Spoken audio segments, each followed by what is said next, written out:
The sun was setting over Miami, casting an eerie glow across the city as Detective Sarah Mitchell pulled into the parking lot of the Florida State Penitentiary. It had been a long day, filled with paperwork and routine cases. But this one had been gnawing at her for weeks. She had been chasing it down like a bloodhound, piecing together the fragments of a case that seemed to grow more twisted with each passing day. And now she was about to meet the man who had orchestrated the murder of his wife's killer from behind bars.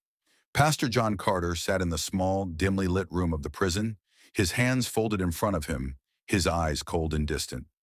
A former leader of a large church in Miami, Carter had once been a man of faith, beloved by his congregation.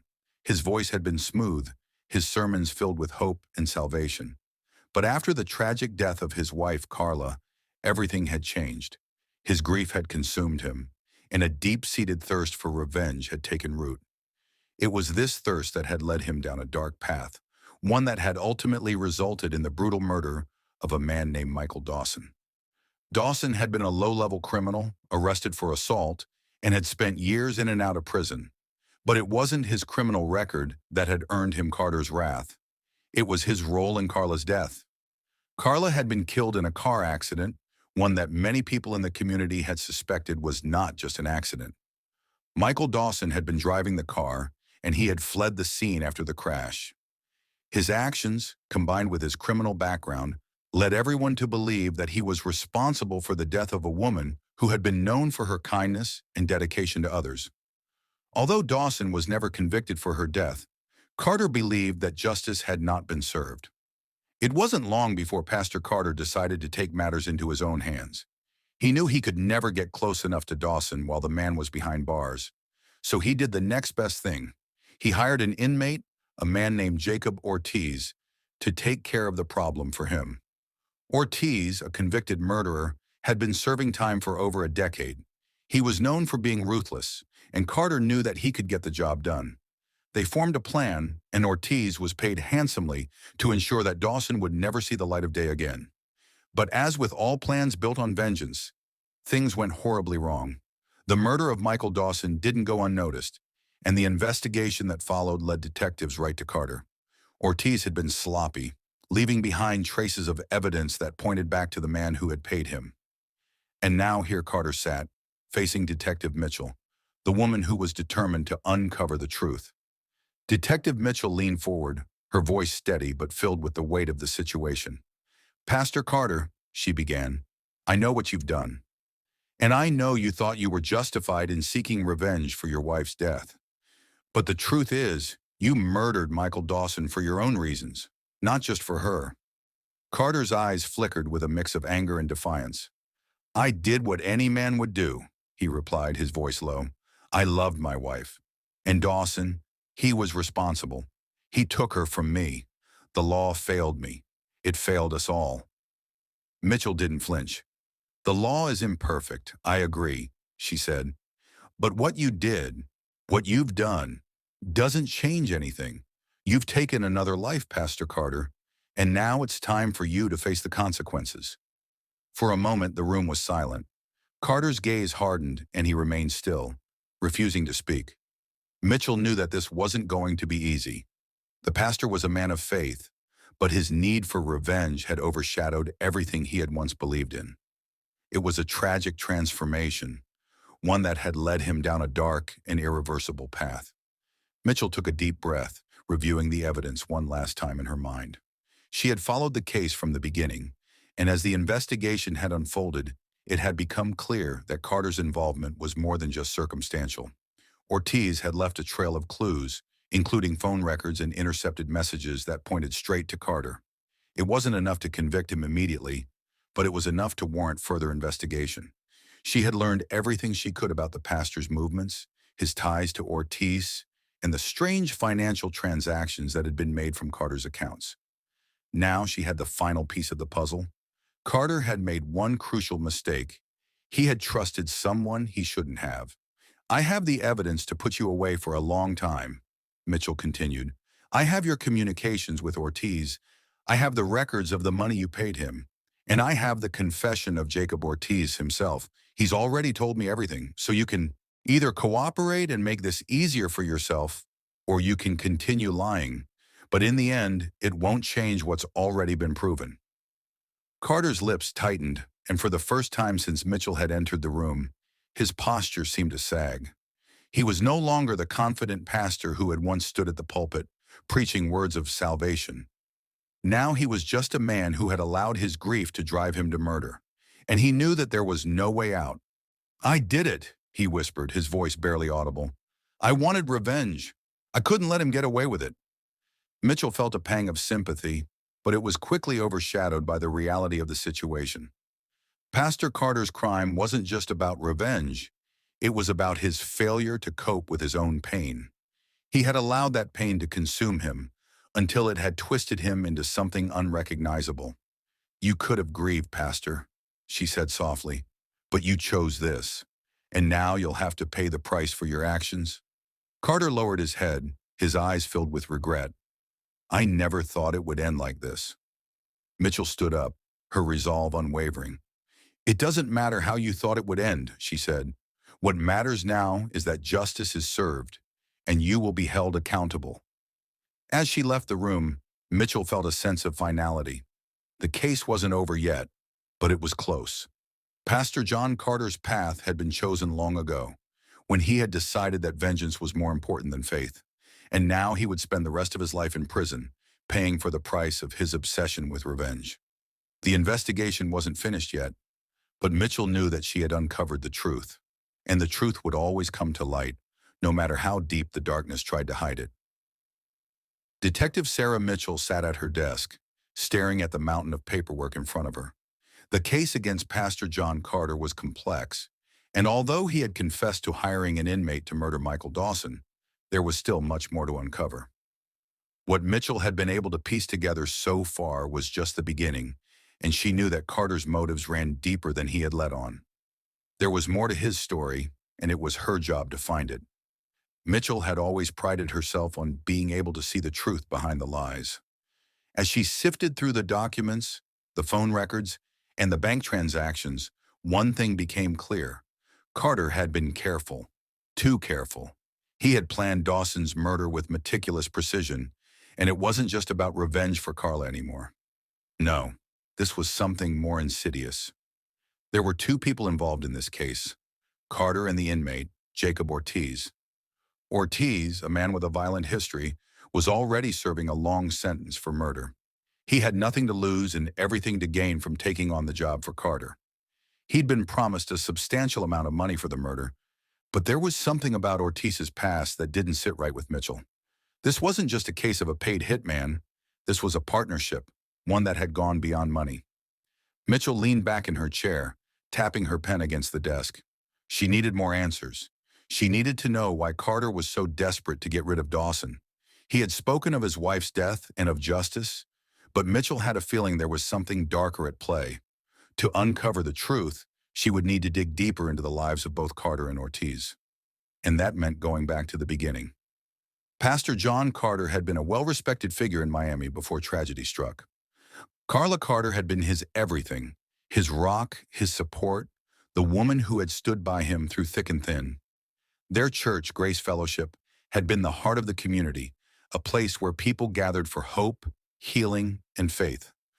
But when Carla died in the car crash, it had shattered the foundation of Carter's life. The grief, the anger, the sense of betrayal, everything had become too much for him to bear. At first, Carter had tried to maintain his composure, continuing to lead his congregation with the same passion he had before. But something had changed in him after Carla's death. His sermons became darker, filled with bitterness and resentment. He spoke of divine justice and vengeance, warning his followers of the evil in the world, while his own actions slowly twisted into something darker. As Mitchell reviewed the timeline of events, she discovered that Carter had been obsessing over Michael Dawson long before the murder took place. Dawson, a small-time criminal with a history of violence, had been connected to Carla's death only because he had been the driver in the accident. While the authorities had never been able to charge him, Carter had convinced himself that Dawson was responsible. He had become consumed with the idea that Dawson needed to pay for taking his wife away from him. But why hire an inmate to kill Dawson? Why not take matters into his own hands? Mitchell couldn't help but wonder if Carter had something more to hide. As a man of the cloth, Carter would have been well aware of the consequences of murder. So why had he gone down this path? What was he trying to protect? Mitchell's next step was to learn more about Jacob Ortiz. The inmate who had carried out the murder was an enigma in himself. Ortiz had been in and out of the prison system since he was a teenager. His record was filled with violent crimes, and his time in prison had only hardened him. He had earned a reputation for being ruthless and unyielding, a man who would do anything to survive behind bars. Mitchell pulled up Ortiz's criminal record, hoping to find something that would give her more insight into his connection with Carter. She quickly discovered that Ortiz had been arrested for multiple charges, including armed robbery, assault, and murder. But there was one particular detail that caught her eye. A note in his file indicating that he had once been a member of a violent gang. It wasn't clear when he had joined, but it was clear that Ortiz had deep ties to the underworld, and it was possible that his connections had been useful to Carter. Mitchell picked up the phone and called the prison where Ortiz was currently being held. She needed to speak to him directly. If there was a chance of getting more information from Ortiz, now was the time. After a few moments, a prison guard answered the phone, confirming that Ortiz was available for a conversation. Mitchell felt a sense of urgency as she prepared to speak to the man who had killed Michael Dawson. She had no idea what he might say, but she knew it was crucial to the case. Inside the prison, Ortiz sat in a small, dimly lit cell. He was a large man, with a rough appearance that matched the scars on his face. His hair was shaved close to his scalp, and his eyes were cold and calculating. Despite his menacing look, there was a certain calmness to him, a controlled aggression that made him all the more dangerous. Mitchell entered the interview room, her mind sharp and focused. Ortiz was already seated, his arms folded across his chest. He looked at her with a hint of curiosity, as though he had been expecting this conversation. "Jacob Ortiz," Mitchell began. "I'm Detective Sarah Mitchell. I'm investigating the murder of Michael Dawson, the man you killed for Pastor John Carter. I need to know everything about your involvement." Ortiz smirked, leaning back in his chair. "You think I'm going to spill the beans just like that?" "I don't work like that, Detective." Mitchell didn't flinch. "I don't need you to spill anything, Jacob. I just need the truth. Why did Pastor Carter hire you? Why not just do it himself?" Ortiz's expression darkened for a moment, and then he leaned forward, his eyes narrowing. "Carter's a man of the cloth, right? He's supposed to be above all this. But he's just like the rest of us. He wanted Dawson dead. He wanted revenge. And he was willing to pay me to do it. But there's more to it than that. Carter wasn't just upset about his wife's death. There's something else. Something deeper." Mitchell's heart skipped a beat. This was the lead she had been waiting for. "What do you mean by that?" she asked, her voice steady. Ortiz paused as though weighing his words carefully. "Carter, he's hiding something. He hired me to kill Dawson because he thought it would make him feel better. But I don't think that's why he really did it. I think he wanted Dawson out of the picture because Dawson knew something Carter didn't want anyone to know." Mitchell's mind raced. What could Dawson have known? What secret was Pastor Carter protecting? Ortiz continued, his voice now laced with a sense of urgency. "I don't know the full story, but I know this. Carter's not as clean as he wants you to believe, and you'd better keep digging, because if you don't, there's a whole lot more that's going to come out." Mitchell's heart pounded in her chest. Ortiz had just opened a door that she had no idea was there, and now she was more determined than ever to find the truth. As Mitchell left the prison, she couldn't shake the feeling that the investigation was about to take a turn she hadn't anticipated. Pastor Carter was a man with secrets, and Jacob Ortiz's words had only confirmed it. There was more to this case than a simple act of revenge, and Mitchell was determined to uncover every piece of the puzzle. With a new sense of purpose, she returned to her office, ready to dig deeper into Carter's life and the hidden truths that lurked beneath the surface. The investigation was far from over, and Mitchell knew that the answers were waiting for her. She just had to find them. Detective Sarah Mitchell sat in her office, staring at her computer screen, the weight of the case settling in. The more she uncovered about Pastor John Carter, the more troubling the details became. Each piece of information led to more questions, and with each new lead, she felt herself being pulled deeper into a web of lies, deception, and hidden motives. The interview with Jacob Ortiz had shaken her, but it had also fueled her determination. Ortiz had claimed that Carter was hiding something darker than just revenge for his wife's death. She couldn't shake the feeling that the true story behind the murder was far more complex than she had initially thought. The idea of Dawson knowing something Carter wanted to keep hidden felt like a key to understanding the full picture, but Mitchell needed more evidence to prove it. As she reviewed the case files, one detail stood out: Pastor Carter's financial records. There was a suspiciously large sum of money that had been wired to an offshore account in the months leading up to the murder. The money had been sent from Carter's personal account, and though it wasn't directly linked to the murder, it raised questions. Why had Carter been transferring large sums of money around? And who else was involved in these transactions? Mitchell decided it was time to dig into Carter's finances more thoroughly. She contacted a forensic accountant, hoping to uncover more about the suspicious payments and any potential links to criminal activity. The accountant, James Porter, was known for his ability to trace complex financial transactions, and Mitchell knew that if there were any hidden connections between Carter and criminal elements, Porter would find them. It wasn't long before Porter called Mitchell with some disturbing news. "Detective, I've found something," he said, his voice tight with urgency.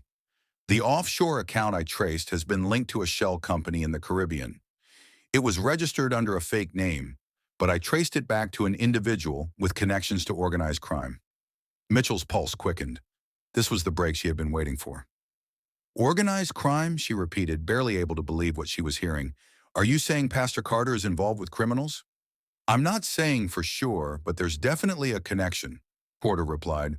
"The transactions are consistent with money laundering operations. It looks like Carter was using this account to funnel money to some very shady people." Mitchell felt a chill run down her spine.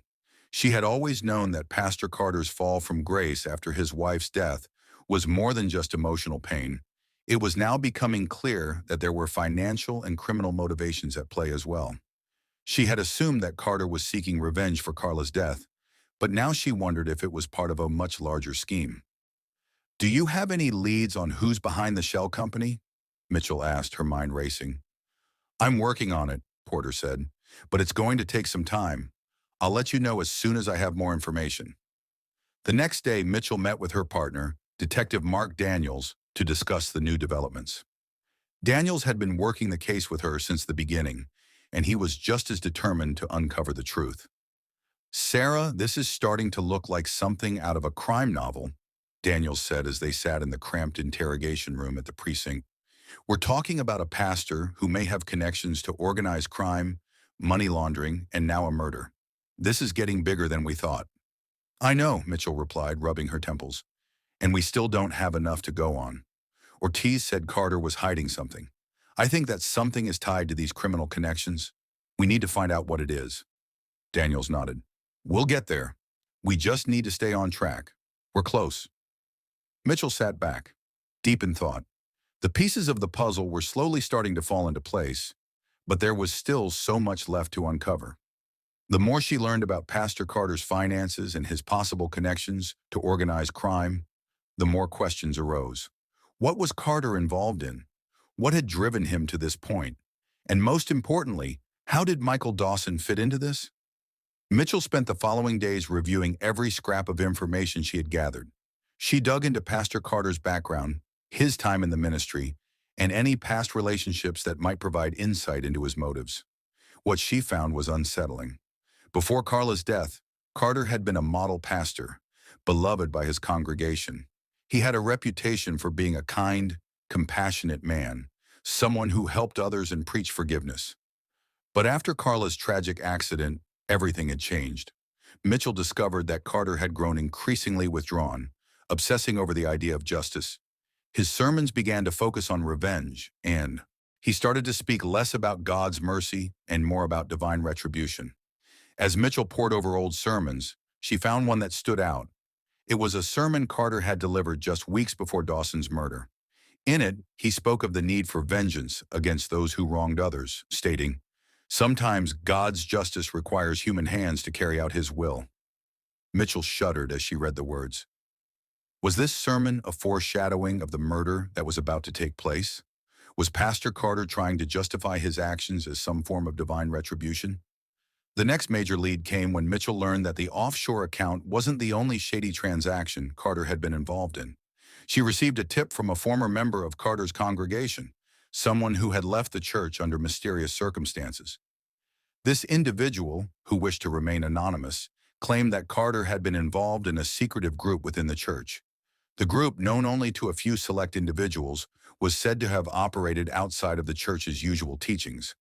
There were whispers of illegal activities, gambling, drug deals, and money laundering, but no one had ever been able to prove anything. The former member spoke of how Carter had become more secretive after Carla's death, how he had changed the way the church operated, and how he began associating with people from the criminal underworld. Mitchell knew this was another crucial piece of the puzzle. Armed with this new information, Mitchell set out to speak with other former members of the church. She knew that uncovering the full extent of Carter's involvement in the church's dark dealings could provide the key to understanding why he had hired Jacob Ortiz to murder Michael Dawson. By the end of the week, Mitchell was more convinced than ever that Pastor John Carter was not just a man seeking revenge for his wife's death. He was part of something far more sinister. As she prepared for another round of interviews, she knew that the investigation was about to take a turn. The deeper she dug into Carter's past, the more she uncovered. And with each revelation, the case became more twisted. Mitchell was no longer just investigating a murder. She was uncovering a network of corruption, crime, and betrayal that had been hidden for years. Pastor Carter had woven a complex web of lies, and it was her job to unravel it. But with every answer she found, new questions emerged. What had driven Carter to this point? Was Dawson's murder just the tip of the iceberg? And most importantly, who else was involved in the criminal empire Carter had built? The answers were out there, but Mitchell knew one thing for sure. She was about to uncover a secret that would shake the foundations of the church and expose a darkness that had been lurking in the shadows for far too long. Detective Sarah Mitchell paced back and forth in her office. The weight of the case was beginning to take its toll. Every new piece of evidence seemed to reveal an even more complicated story, and Pastor John Carter's involvement in organized crime was quickly becoming undeniable. She couldn't shake the feeling that the key to the entire case lay in understanding his motives. Why had he orchestrated Michael Dawson's murder? Was it only about revenge, or was there something more? Her phone buzzed, snapping her out of her thoughts. It was an email from James Porter, the forensic accountant who had been working tirelessly to trace the suspicious transactions. The subject line simply read, "We found something." Mitchell clicked on the email with bated breath. Porter had made progress. He had uncovered something significant, something that could change everything. The email detailed a phone call that had been made from the offshore account in the days leading up to Dawson's murder. It wasn't just a financial transaction, it was a communication. A wiretap on the account had revealed a call between Pastor Carter and an individual named Marcus Green, a known associate of a powerful crime syndicate operating out of Miami. Green was rumored to have connections with drug cartels, and his name had been linked to several unsolved murders. Mitchell's stomach churned. This wasn't just about Carter seeking revenge for his wife's death. This was a man who had willingly immersed himself in a criminal world, and he had used his position as a pastor to shield his activities. But it was the contents of the conversation between Carter and Green that truly shocked Mitchell. The two men had discussed the murder in detail, including the payment arrangement and the role of Jacob Ortiz. The wiretap revealed that Carter had specifically mentioned that Ortiz was to make it look like a random act of violence so as not to draw attention. This wasn't just about eliminating Dawson. It was about creating a narrative, a story that would absolve Carter of any direct involvement while still achieving his twisted sense of justice. Mitchell felt her heart race. This new information added a sinister layer to the case. Pastor Carter hadn't just been seeking revenge for his wife's death. He had planned to use Dawson's murder to cover up something much larger. The more Mitchell uncovered, the clearer it became that this wasn't just a crime of passion. It was a calculated, cold-blooded act of manipulation.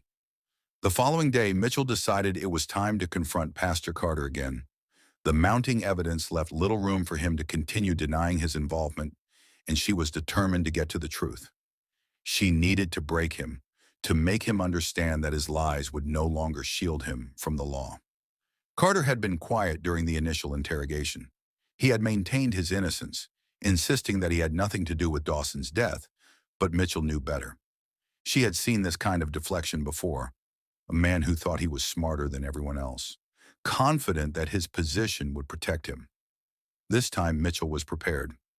Armed with the wiretap evidence, the financial records, and the testimony from Jacob Ortiz, she walked into the interrogation room with a cold resolve. Pastor Carter sat in his chair, his hands folded neatly in front of him, his eyes avoiding hers. He still wore the same calm, almost serene expression, but Mitchell could see the cracks beginning to form. He was no longer the man of faith who had stood in front of his congregation, preaching about love and forgiveness. Now he was just a man caught in the web of his own lies. "Pastor Carter," Mitchell began, her voice steady, "we have evidence that ties you directly to Michael Dawson's murder. We know about the payments you made, the offshore accounts, and your communication with Marcus Green. We know you were involved in this crime, and we know you hired Jacob Ortiz to do your dirty work." Carter's eyes flickered, but he didn't respond. Mitchell could feel the tension building in the room, the air thick with unspoken words. "You hired Ortiz to kill Dawson," Mitchell continued. "But why? Why go to all this trouble? Why orchestrate a murder when you could have left justice to the law?" Carter finally spoke, his voice low and almost resigned. "You don't understand," he said, his words laced with frustration. "You don't know what it's like to lose someone you love, to have your entire world shattered. Carla was my wife, my partner, my reason for being, and when she was taken from me, I couldn't just sit back and let the world keep turning as if nothing had happened." Mitchell watched him carefully.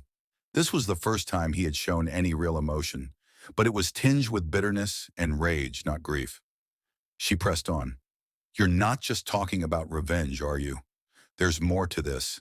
I know you were involved in something bigger.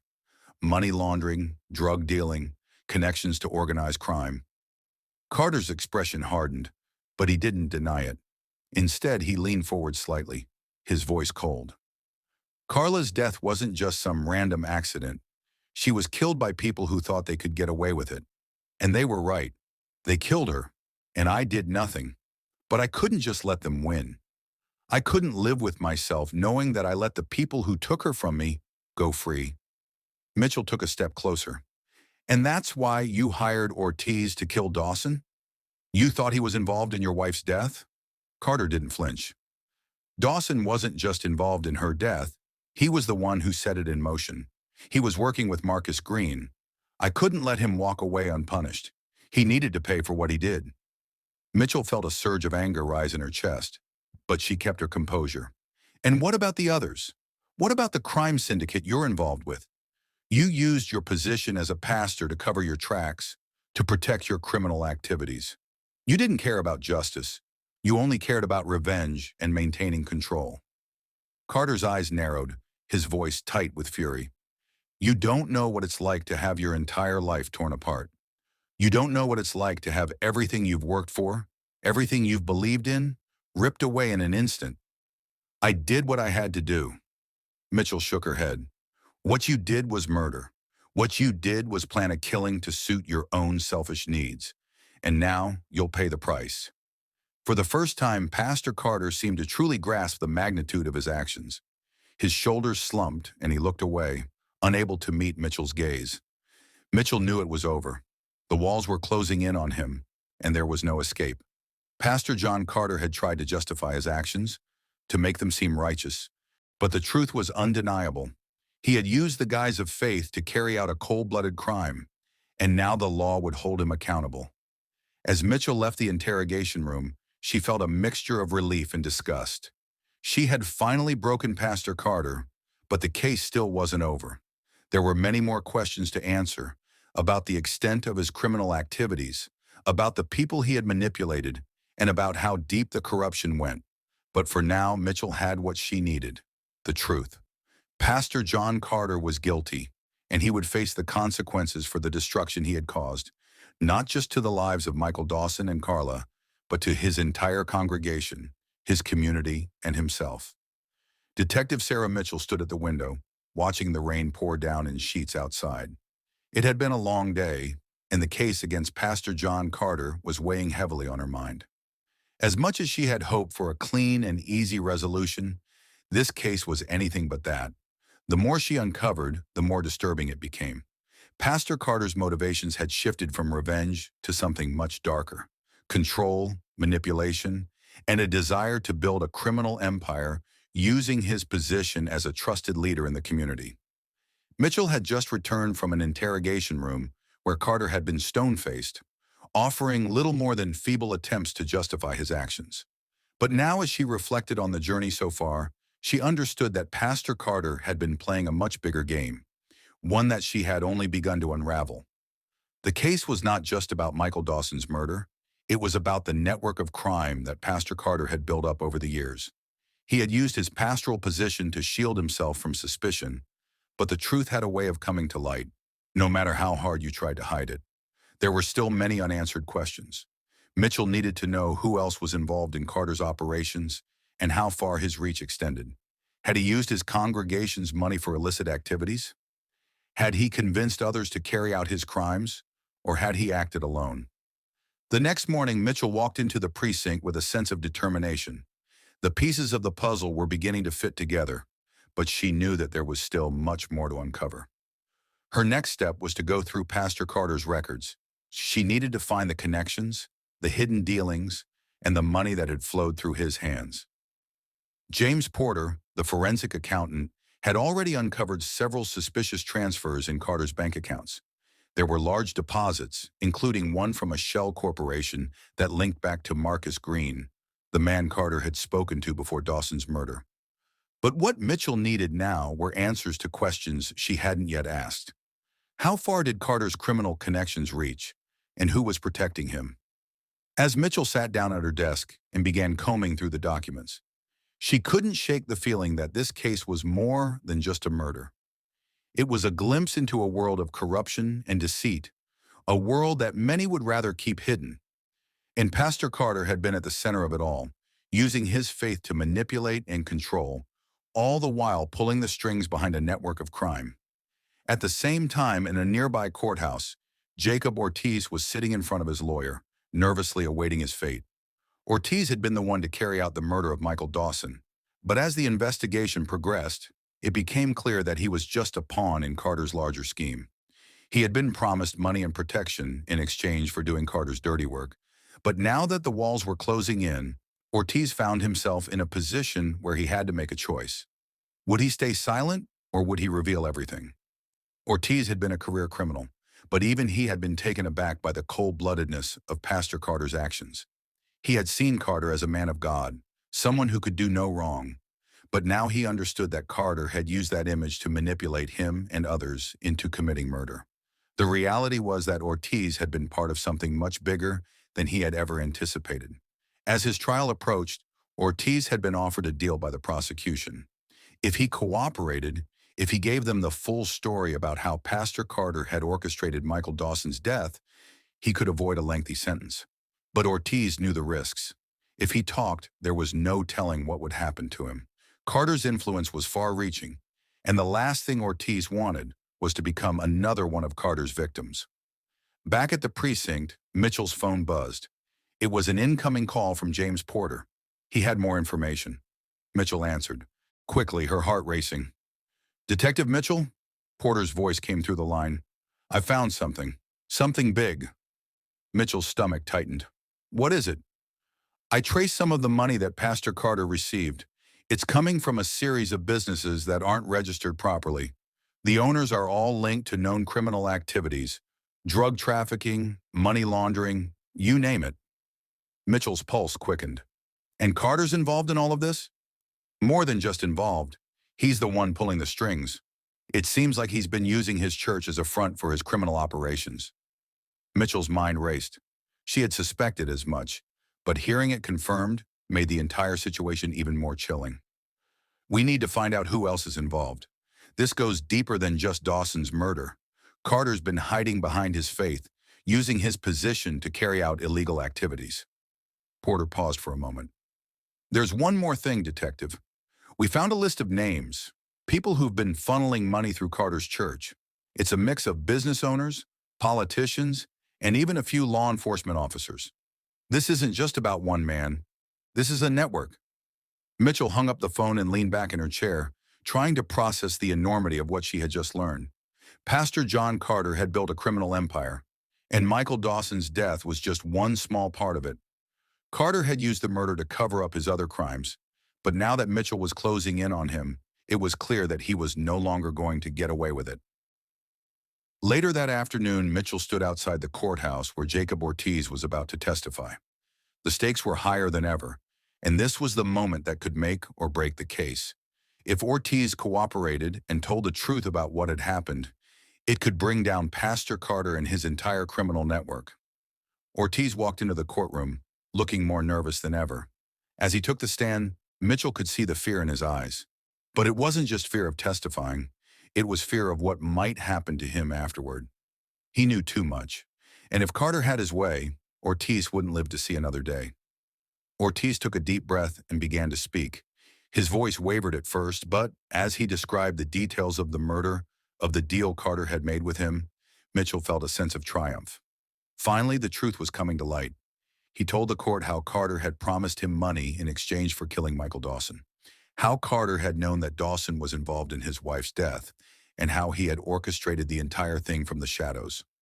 Ortiz described the phone call he had received from Marcus Green, the payment he had received from Carter, and the steps he had taken to ensure that Dawson's murder looked like a random act of violence. As Ortiz's testimony continued, Mitchell knew they were getting closer to the truth. Pastor Carter had thought he could control everything, but in the end, it was his own greed and desire for power that had led to his downfall. The next day, the final pieces of the puzzle were put in place. Mitchell and her team had gathered enough evidence to charge Pastor Carter with multiple counts of murder, money laundering, racketeering, and conspiracy. They had connected the dots between Carter's criminal activities, his involvement with organized crime, and the murder of Michael Dawson. It was clear now that Carter had been using his church as a front for his illegal operations, manipulating his congregation and the community to serve his own selfish desires. As Pastor Carter was led out of the courtroom in handcuffs, Mitchell couldn't help but feel a sense of satisfaction. The case had been long and difficult, but in the end, justice had prevailed. Pastor John Carter would spend the rest of his life behind bars, and the people he had harmed would finally have their day of reckoning. But even as Mitchell left the courthouse, she knew that this case was far from over. There were still more people to arrest, more investigations to carry out, and more stories to uncover. But for now, Pastor Carter's empire had been dismantled, and the truth had been revealed. The rain had stopped, but the damage was done. Pastor John Carter's reign of deception was finally over. Pastor John Carter sat in his prison cell, his hands clenched into fists, the metal bars in front of him a stark reminder of how far he had fallen. The world he had once controlled, his church, his community, the people who had trusted him, was now a distant memory.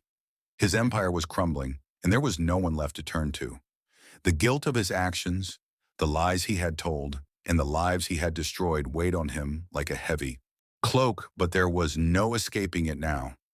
Carter had spent the last several days in isolation, his every movement being watched. His reputation as a man of God had been shattered beyond repair. His church, once a beacon of hope for many, was now associated with crime and deceit.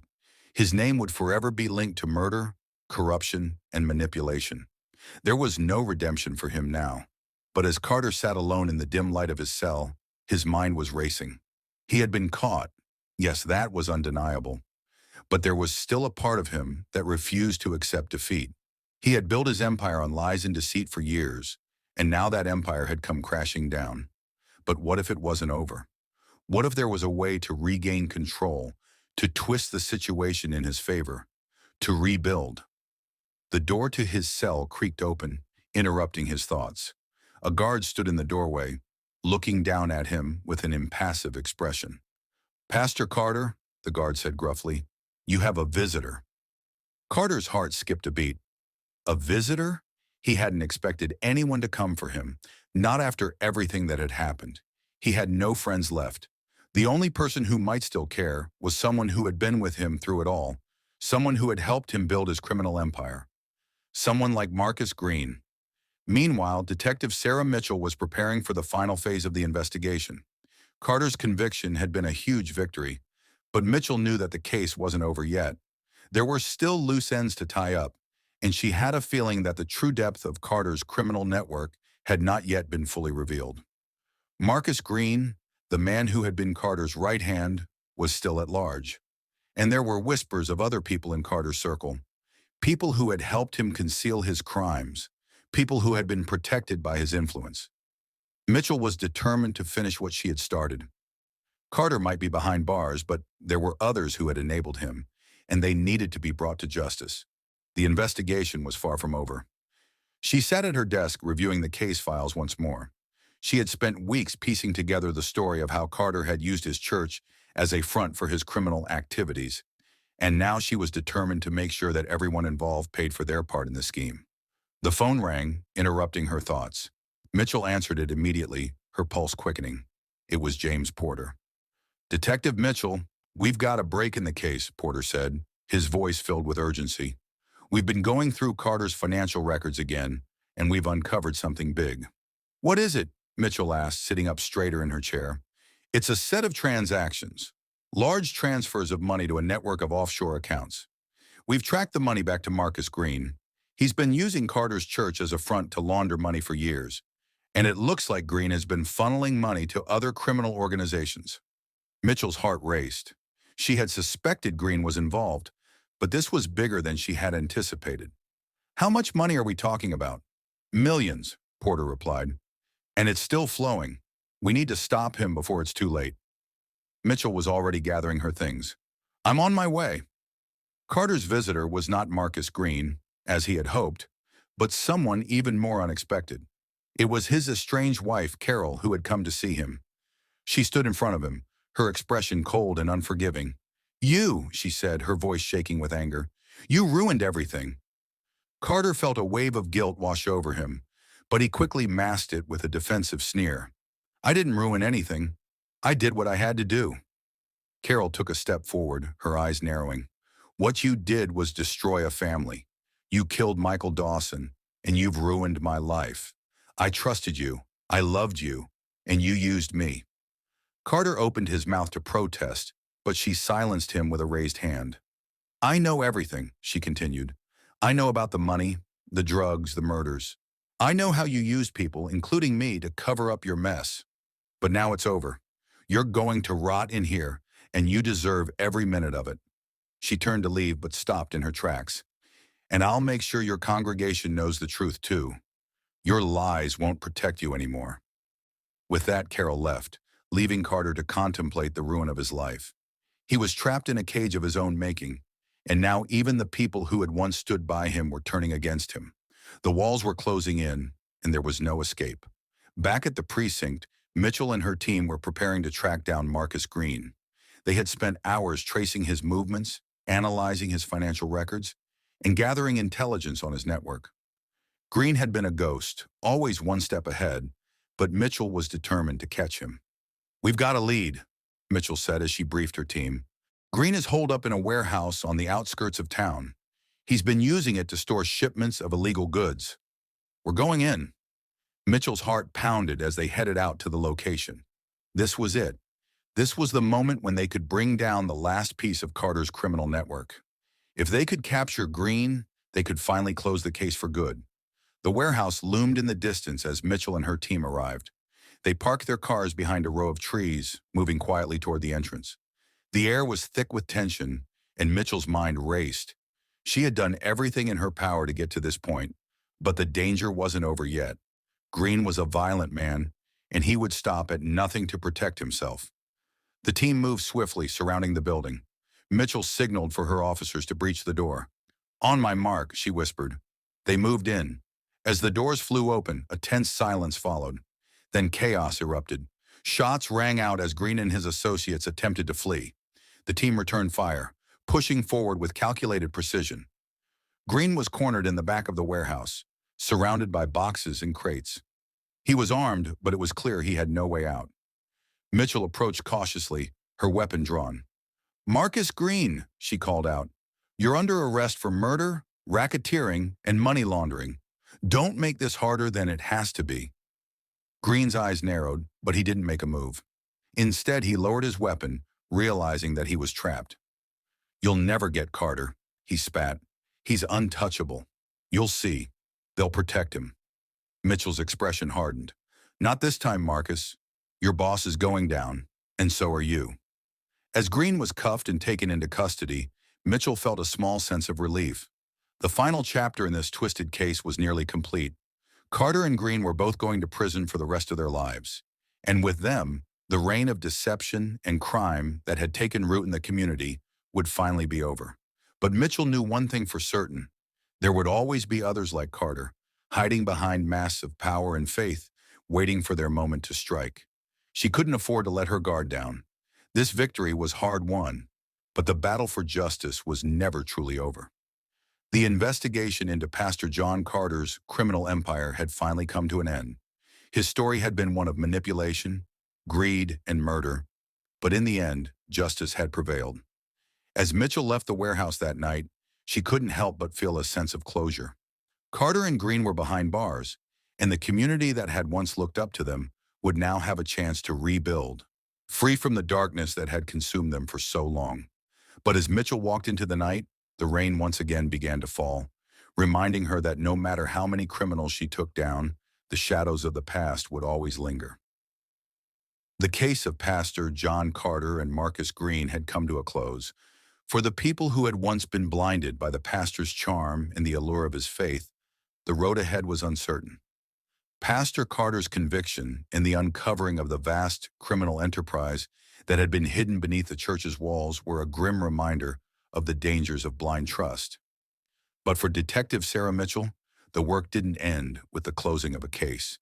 There was always more to uncover, more to understand, and sometimes justice wasn't as straightforward as it appeared.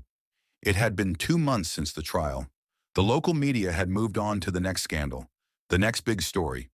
Pastor Carter and Marcus Green were both serving life sentences. The community was still in shock, trying to rebuild after the revelations that had rocked their faith in the church they once trusted. But Mitchell had been reflecting on something that had been nagging her since the last piece of the case had fallen into place. Something didn't add up. She'd combed through every detail of Carter's life, every shred of evidence against him, and while the pieces fit perfectly, there was a lingering question that kept pulling at her mind. Why had Carter gone so far? Why had he gone through all this effort to orchestrate the murder of his wife's killer and the destruction of so many lives? His wife Mary had been killed in a car accident years before, the event that had driven him to spiral out of control. But there was more to it. Mitchell was sure of it. Her instincts told her that Carter wasn't the only one pulling the strings. He had been the public face of the operation, but someone else had been in the shadows, guiding his every move. And as much as Mitchell had wanted to put this case behind her, the nagging feeling remained. She wasn't done yet. One evening, Mitchell sat at her desk in the precinct, staring at the case files. She had reviewed everything again, every bit of evidence, every conversation, every piece of forensic data. It was then that she noticed it, a subtle connection, one that had slipped through the cracks during the initial investigation. A name that had appeared only once, buried deep in the financial records, a name that had been linked to several of Carter's bank transactions. Someone who had never been questioned, someone who, on the surface, appeared completely unrelated to Carter's operation. The name was Thomas Hale. Mitchell's heart raced as she began to piece together the significance of the name. Thomas Hale was an influential real estate developer in the area. He had never been associated with Carter before, at least not publicly. But now, as Mitchell looked deeper into Hale's financial dealings, she began to see connections. Large sums of money being funneled from Hale's development projects into Carter's church accounts. And it didn't stop there. Hale's name appeared in a few key pieces of Carter's offshore accounts as well. Mitchell's breath caught in her throat. Could Hale have been behind it all? Was he the puppet master, pulling the strings from the shadows? The next morning, Mitchell wasted no time. She called in her team and briefed them on her discovery. It was time to dig deeper into Thomas Hale's life. They were going to get to the bottom of this, no matter how long it took. It wasn't long before Mitchell and her team had gathered enough evidence to secure a warrant for Hale's arrest. The real estate mogul had been living a life of luxury, hidden behind a veneer of legitimacy. But now it seemed that veil was about to be ripped away.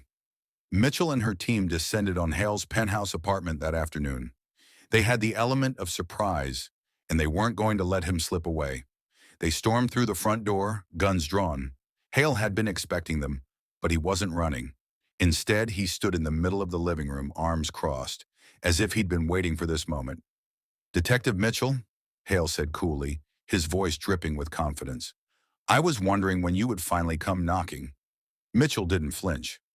"You're under arrest for your involvement in a criminal conspiracy, money laundering, and conspiracy to commit murder." Hale smiled almost mockingly. "You think this is all about me? Carter was just a pawn. He was my ticket to power, but I had no use for him once he became too unpredictable. This was never about him. It was always about the money, the influence. And now, you've brought it all crashing down." Mitchell narrowed her eyes. "So, it was you all along. You were the one behind Carter's actions. You were the one pulling the strings." Hale laughed. "Of course it was me. Carter was a fool. He thought he could control everything. But in the end, he was just a tool. I used him to get what I wanted, and when he became a liability, I let him burn. You should know, detective, that there are always more people like me. You may have caught me, but there will always be others." Mitchell felt a wave of disgust wash over her. She had caught him, yes, but Hale's words hung in the air, a chilling reminder that the battle for justice was never truly over. Later that day, after Hale had been arrested and taken into custody, Mitchell sat in her office, reflecting on the entire case. She had uncovered the truth, but she couldn't shake the feeling that something was missing. Hale's arrogance and smug demeanor had been too confident, too sure of himself. It was as though he had known all along that someone would eventually find him, but it didn't matter. He had always been one step ahead. As Mitchell flipped through the final pages of the investigation report, she realized the truth. This case had never been about Carter, Marcus Green, or even Thomas Hale. It had been about the corruption that existed beneath the surface, the hidden forces that operated in the shadows, and the people who thought they were untouchable. For every criminal brought to justice, there would always be another waiting in the wings, ready to take their place. Justice was a never-ending cycle, and Mitchell had only scratched the surface. Weeks later, Mitchell's investigation was complete. Thomas Hale had been sentenced to life in prison, joining Carter and Green behind bars. The case had been one of the most complicated of Mitchell's career, but in the end, the truth had come out. Carter's criminal empire had been dismantled, and the people involved had paid for their crimes. But Mitchell knew that justice was never simple. As she stood at the window of her office, looking out at the city below, she couldn't help but wonder what would come next. She had seen the darkness that existed behind the facade of power, and she knew that it would always be there, lurking in the background. As long as there were people like Carter and Hale, people who were willing to do anything to maintain their control, there would always be work to do. The fight for justice was endless, but Mitchell was ready for whatever came next.